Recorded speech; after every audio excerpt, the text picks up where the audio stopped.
अस्सलामुअलैकुम, welcome to my channel Artista by Nimmi. उम्मीद करती हूँ आप सब ठीक ठाक होंगे। अल्हम्दुलिल्लाह मैं भी बिल्कुल ठीक हूँ। और आज है रमज़ान डे 18 और यहाँ पर कपड़े देख के आप समझ ही गए होंगे कि आज संडे का दिन है। आज के दिन अम्मी ने सारे गर्मियों के कपड़े निकाले, उन्हें धुलवाया और जो सर्दियों के कपड़े थे उनको वापस रखने का टाइम आ चुका था। और आज सुबह का मौसम भी काफ़ी अच्छा हो रहा था। वैसे तो रोज़ गर्मी होती है लेकिन आज थोड़ी सी ठंडक थी। अच्छा, मेरे तो सारे गर्मियों के कपड़े मुल्तान में हैं। यहाँ पर मैं तकरीबन सारे ही सर्दियों के लाई थी। उस टाइम मुझे आइडिया नहीं था कि सुई में बहुत गर्मी होगी। खैर मैंने भी अपने सारे कपड़े बैग में पैक कर दिए थे सर्दियों के, और कुछ एक थे जो कि रखे हुए थे जो कि अभी पहने जा सकते थे।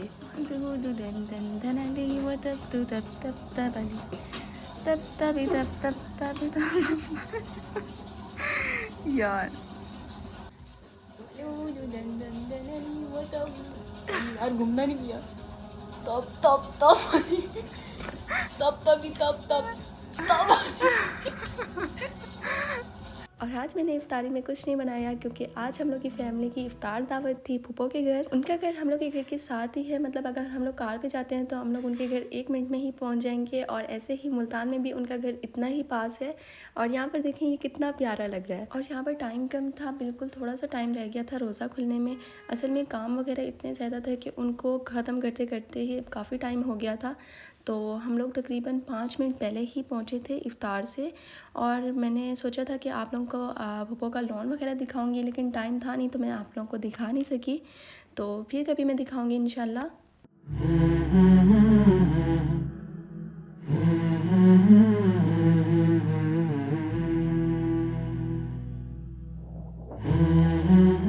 हमारी फैमिली के अलावा मेरे चाचू भी आए हुए थे, वो भी सुई में रहते हैं। वैसे तो उनकी पहले फैमिली भी सुई में रहती थी लेकिन अब वो मुल्तान शिफ्ट हो गए हैं, तो बस अब सिर्फ चाचू सुई में होते हैं। इफ्तार करने के बाद नमाज़ पढ़ी, उसके बाद कुछ देर सब ने बैठ के बातें वगैरह की और यहाँ पर खाना लग चुका था, खाना खाया और हर चीज़ ही बहुत मज़े की बनी हुई थी। फूफो के घर से तकरीबन हम लोग 9:30 बजे वापस आए और वापस आके मैंने चाय बनाई, चाय सब ने पी और उसके बाद हम लोग सो गए थे क्योंकि दिन भर की काफ़ी थकावट थी। और आज है रमज़ान डे 19 और आज सहरी में मैंने और अबिया ने बिरयानी खाई थी, साथ चाय पी थी। वैसे तो बिरयानी कल शाम किसी के घर से आई थी लेकिन हम लोग ने उस टाइम नहीं खाई क्योंकि हम लोग इफ्तार दावत पे गए हुए थे फूफो के घर। और वापस आके तो वैसे ही दिल नहीं कर रहा था क्योंकि पेट तो वैसे ही फुल हो चुका था। और फिर हम लोग ने सहरी में सोचा क्यों ना अब बिरयानी ही खा ली जाए। और यहाँ पर मैं अबिया के साथ बाहर आई थी क्योंकि मौसम बहुत अच्छा हो रहा था, पूरे आसमान पे बादल ही बादल थे और कलर्स इतने प्यारे नज़र आ रहे थे। ये तो कैमरा कैप्चर नहीं कर पा रहा लेकिन जो मैं अपनी आंखों से देख रही थी ना, बहुत प्यारे कलर नज़र आ रहे थे। और हर मिनट बाद कलर चेंज हो रहा था, यानी कभी ग्रे हो रहा होता था, कभी पिंक हो जाता था, पर्पल हो जाता था, ऑरेंज हो जाता था। मतलब बार बार कलर्स जो थे ना वो चेंज हो रहे थे। और मैं कब से खड़ी होके ना यही देख रही थी कि अब कौन सा कलर हो रहा है, अब कौन सा कलर हो रहा है। उस चीज़ को मैं कैप्चर करने की कोशिश कर रही थी लेकिन वो नहीं हो रहा था। और ये भी अल्लाह का शुक्र है कि अल्लाह ने हमें बेहतरीन आँखें दी हुई हैं कि जिससे हम लोग हर चीज़ बिल्कुल क्लियर देख सकते हैं। और यहाँ पर जब मैं खड़ी होकर इस चीज़ पे गौर कर रही थी और मैं सोच रही थी कि यार मतलब अल्लाह ताला ने हर चीज़ को कितना खूबसूरत बनाया हुआ है, कितने खूबसूरत अल्लाह ताला के रंग हैं और हर चीज़ बेहतरीन, मतलब जिसमें हम लोग कह सकते हैं कि यार कोई फॉल्ट नहीं है। और अल्लाह ताला से बेहतरीन आर्टिस्ट तो वैसे ही कोई नहीं है। और अगर कोई आर्टिस्ट जो है वो इस चीज़ को कॉपी भी करना चाहे ना तो भी इस चीज़ को कॉपी नहीं कर सकता, चाहे वो जितनी भी कोशिश कर ले। और अब देखें कि यहाँ पर रंग कैसे बिल्कुल चेंज हो गया है, पहले कैसा था और अब बिल्कुल ही टोटली चेंज हो गया कि हर बादल ऐसे ऑरेंज पिंकिश कलर में चला गया था। और इस सब को देख के यार मेरा वाकई ही दिल नहीं कर रहा था कि मैं वापस अंदर जाऊं। सलाम सलाम या रमज़ान, तो कह दो ना सलाम सलाम या रमज़ान। उसके बाद मैं अंदर आई, अबिया और मैंने कुछ अहादीस पढ़ी, उस पर बैठ के हम लोग ने कुछ डिस्कशन वगैरह की। अक्सर हम लोग बैठ के थोड़ी सी अहादीस पढ़ते हैं और डिस्कशन करते हैं। और फिर उसके बाद मैंने अपनी क्लास वगैरह ली क्योंकि मेरी क्लास का टाइम हो गया था। और आज के दिन अबिया की दोस्तों के घर में इफ्तारी भी रखी हुई थी। वैसे तो मैंने अपनी दोस्तों को भी बुलाया था लेकिन वो किसी इशू की वजह से नहीं आ सके, तो मैंने सोचा कि क्यों ना फिर किसी और दिन उनकी इफ्तारी की जाए। लेकिन मेरी एक दोस्त आई थी जिसके आने का मुझे पता तो नहीं था, लेकिन बस एक किस्म का मुझे सरप्राइज़ मिला था और मुझे बहुत अच्छा लगा था। और यहाँ अब मैं किचन में आ चुकी थी क्योंकि काफ़ी सारा काम था, इफ्तारी वगैरह बनानी थी सबके लिए। और पता नहीं क्यों आज के दिन लाइट नहीं थी, हालांकि ना बारिश थी ना कोई हवा चल रही थी, फिर भी इन लोगों ने लाइट ली हुई थी और तकरीबन 4 घंटे तक लाइट ही नहीं थी घर में। और यहाँ पर मैं कोशिश कर रही थी कि जल्दी से काम अपना ख़त्म कर लूँ। यहाँ पर मैंने सैंडविच का बैटर तैयार कर लिया था, साथ मैंने 2 किस्म के पकौड़ों का भी बैटर तैयार करके रख दिया था कि उन्हें एंड पे ही फ्राई करूँगी और सैंडविच भी एंड पे बना दूँगी। अच्छा, कल से मुझे भैया कह रही थी कि ना मैं सारा काम कर लूँगी ये वो, और मैंने कहा कि देखना तुम नहीं करोगी। और यही हुआ कि जैसे उसकी दोस्त आई और वो सारा काम छोड़ के ना अपनी दोस्तों में मगन हो गई थी। ये बात नहीं है कि उसने काम नहीं किया था, बस उसने जो है ना आलू मुझे काट के दे दिए थे, 2 किस्म की शरबत बना दिए थे और उसके अलावा फ्रूट चाट में उसने सिर्फ और सिर्फ सेब काट लिए थे और ये इसका पूरा काम था जो कि इसने कर लिया था। फिर यहाँ पर मैं अब दही बड़े बना रही थी और बाकी काम तकरीबन सारा हो चुका था, बस अब सैंडविच बना के रखने थे और बाकी फ्राइंग वगैरह का काम था। और इसी दौरान मेरी फ्रेंड भी आ गई थी, तो वो मेरे साथ बातें कर रही थी और मैं साथ साथ काम भी कर रही थी, बातें भी कर रही थी।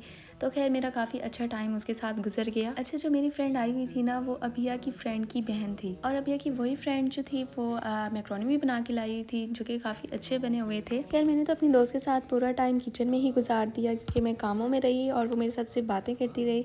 उसके बाद जब इफ्तारी का टाइम आया, इफ्तारी करने के बाद उसे लेने के लिए आ गए और फिर वो लोग चले गए थे, लेकिन फिर भी हम लोगों ने एक अच्छा टाइम साथ गुजारा था। उसके बाद मैंने चाय बनाई थी और चाय पी।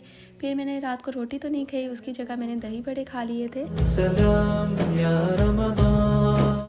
और ये मेहंदी अभिया ने लगाई है। यहाँ पर पूरी प्रैक्टिस चल रही है ताकि ये ईद पे सबको मेहंदी लगा सके। सबको लगाए ना लगाए, लेकिन मैंने तो लाजमी लगवानी है इससे। अच्छा, आज के दिन मैंने कोई रिकॉर्डिंग नहीं की क्योंकि आज के दिन मेरी तबीयत काफ़ी डाउन थी, लेकिन हाँ एक बात ज़रूर आपसे शेयर करनी है। आज के दिन ये हुआ था कि अम्मी जो थी दोपहर के टाइम नहीं आई, जिसकी वजह से मैं परेशान हो गई कि क्यों नहीं आई हूँ। जब उनकी कॉल आई तो मुझे पता चला कि छुट्टियाँ हो चुकी हैं और अब हम लोगों ने मुल्तान जाना है परसों। यानी अब टाइम शॉर्ट था और काम बहुत सारे थे।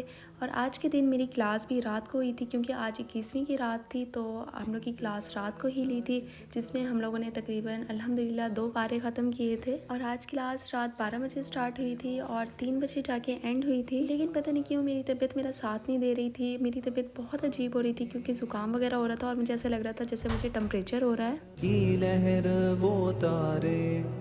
और आज के दिन सहरी में मैंने बस एक स्लाइस लिया था, वो भी मुझसे नहीं खाया जा रहा था, बस मैंने ज़बरदस्ती उसे खाया था। सहरी करने के बाद मैं जाके सो गई थी और मेरी तकरीबन 11 बजे सुबह आँख खुली और मेरी तबीयत इतनी ख़राब हुई थी कि मुझे बार बार वोमिट आ रही थी, जिसकी वजह से मेरे अंदर काफ़ी वीकनेस हो गई थी। एक तो मेरा रोज़ा था, रोज़ा मैं ऐसे नहीं तोड़ सकती थी, और अगर आपको लगता है कि उल्टी आने से रोज़ा टूट जाता है तो ऐसा नहीं होता, रोज़ा आपका नहीं टूटता। खैर ये टाइम मैंने बहुत मुश्किल से गुजारा था क्योंकि मुझसे बिल्कुल नहीं उठा जा रहा था, बस मैं बेहोश बेड पे ही पड़ी हुई थी। इफ्तार भी मैंने सिर्फ खजूर और पानी के साथ किया था। उसके बाद मैंने चाय में जो शानदार मिलाया और साथ मैंने बिस्किट खाए थे और टैबलेट लेके मैं दोबारा सो गई थी। मैं कुछ घंटों का अलार्म लगा के सोई थी और मैंने अम्मी को बता दिया था कि मैंने थोड़ी देर बाद उठना है और इंशाल्लाह मैं सारा काम खुद कर लूँगी, तो आपने कोई काम नहीं करना। मैं अपनी पैकिंग वगैरह भी खुद करूँगी क्योंकि हम लोगों ने कल वापस मुल्तान जाना था। और अल्हम्दुलिल्लाह जब मैं उठी तो मेरा बुखार उतर चुका था और मेरे अंदर इतनी हिम्मत थी कि मैं अपनी पैकिंग कर सकती थी, लेकिन फिर भी मेरे अंदर काफ़ी वीकनेस थी कि मेरा ज़्यादा देर खड़ा होना मुश्किल था। फिर उसके बाद मैंने दूध में कोको क्रंच मिला के खाया ताकि मेरे अंदर थोड़ी सी एनर्जी आए। और बस मैं अपना आज का व्लॉग यहीं ख़त्म करती हूँ। और अगर आपको मेरा ये व्लॉग अच्छा लगा हो तो मेरी वीडियो को लाइक कर दीजिएगा, कमेंट कर दीजिएगा, मेरी वीडियो को शेयर कर दीजिएगा और मेरे चैनल को सब्सक्राइब कर दीजिएगा। बाकी आगे क्या हुआ उसके लिए आप मेरे अगले व्लॉग का इंतज़ार करें और दुआ में याद रखिएगा। मिलते हैं इंशाल्लाह नेक्स्ट व्लॉग में, तब तक के लिए फ़ी अमानिल्लाह।